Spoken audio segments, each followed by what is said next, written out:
being asked who's going to start at wide receiver, and I'll also add on to that question. Does it matter who really starts at wide receiver? Meaning you've got 3 and 4 out there at a time. Right. Now, I mean, it could, because if you have guys who aren't able to do what we need them to do, then yes. I think that the one given is Brevin Jordan at tight end, and who's going to miss spring because he's dealing with it or recovering from an injury. There's like 9 or 10 guys who are missing spring, or at least part of spring, and that's okay. I would rather have them out there and everything, but if you got to miss time, I'd rather it be now than later.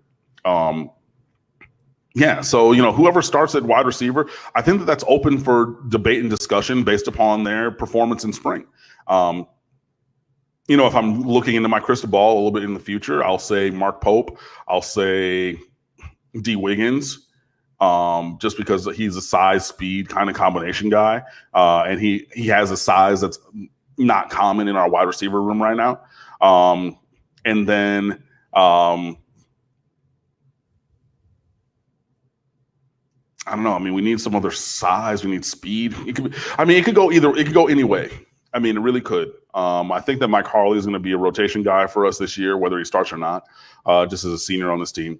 And there is talent in the room. There's the ability to rotate through a few guys,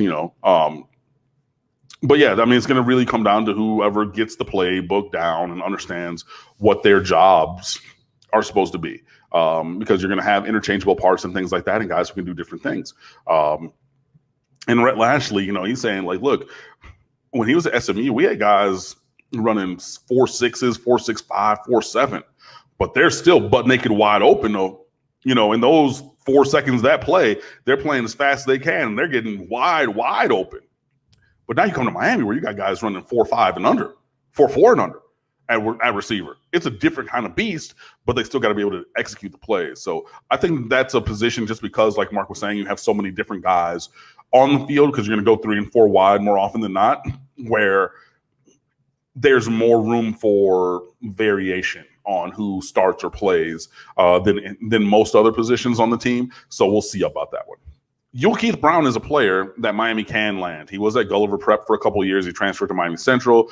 He's a slash kind of athlete. He plays slot receiver, play outside. He's played some running back, kick returner, things like that. He is an explosive player. If you watch up or look him up on Twitter, he does have some highlights, again, from games and camps and 7-on-7s. And when it's in multiple engagements, then you start to get the lay of the land. If a kid just has one highlight from a 7-on-7, don't trust it. But Keith Brown has these highlights from every kind of time that he steps on the field. So you'll see him jumping over guys and mossing them. Give me the ball. Yep. Okay, cool. Things like that. This is a kid who can play. Can Miami land him? Absolutely. And he's one of the myriad players that I was talking about in that high 3-star to 4-star range. He's a 4-star in the local area. Again, he plays at Miami Central, a traditional powerhouse that's finally, broken through and won some state championships after going their entire existence until 2000 and whenever, 10 or 11 without having won one. But yeah, he's a very talented player. I don't think that he's Tutu Atwell 2.0 because Tutu Atwell is 3 inches shorter and he played quarterback. And during the recruiting process, tried to be like Lamar Jackson, saying, no, I'm going to play exclusively quarterback. Tutu Atwell, you see how fast he is. You saw that 80-yard touchdown that he had against Miami.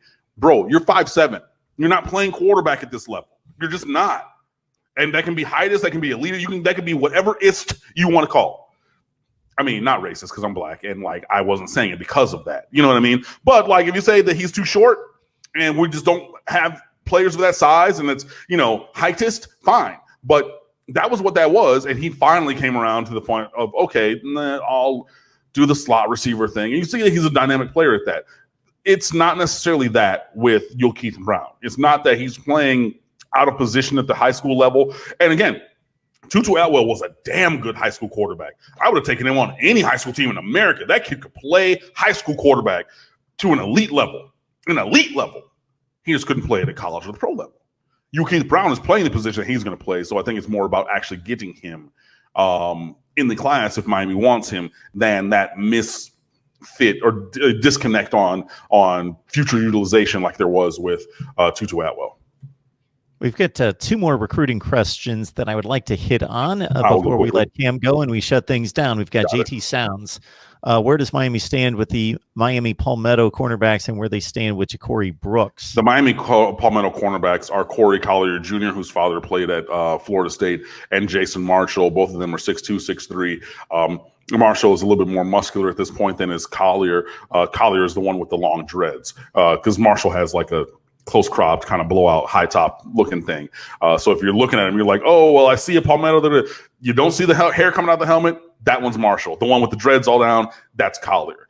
Collier, probably not coming here. Florida State. Jason Marshall just released top 5 that had all the usual suspects in the South, that being LSU, Alabama, Georgia, Clemson, and Florida, I believe, in his top 5, and no Miami. Although Jason Marshall has been to Miami for a junior day and he's coming back for another one. So hopefully Miami can punch their way up out of the outside group into the top 5 and make a move for him. I would say that the chances are probably stronger with Marshall than with Collier, though at this time it does not look great for either, but you still got time to make moves and go forward. So, and then I wouldn't turn down Collier if he wants to like come over and visit campus or practice or anything like that as well. So yeah, that's kind of where that is. With Ja'Cory Brooks is just a beast. He's 6'3", he's 190 pounds, wide receiver out of Booker T. Washington. He's been that dude since he was in 7th or 8th grade. I would like to say that he's going to come here, but I don't believe it. You know, I just think that he's going to be the latest receiver from down here who goes elsewhere.